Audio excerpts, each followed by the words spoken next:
How to properly tie a buckle-free Mei Tai carrier. Hold the shoulder straps of the carrier and swing them over your shoulders. Hold the waist belt with your hand and let the backrest swing and fasten the Mei Tai with a double knot. Lift the baby carefully while supporting its back. Lift the backrest, swing the shoulder straps over your shoulders and lead them behind your back.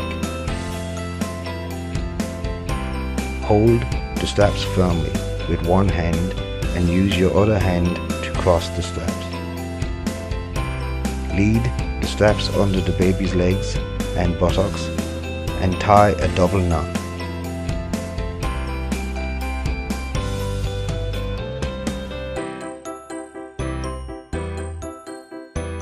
You can use the rest of the cloth to make another double knot.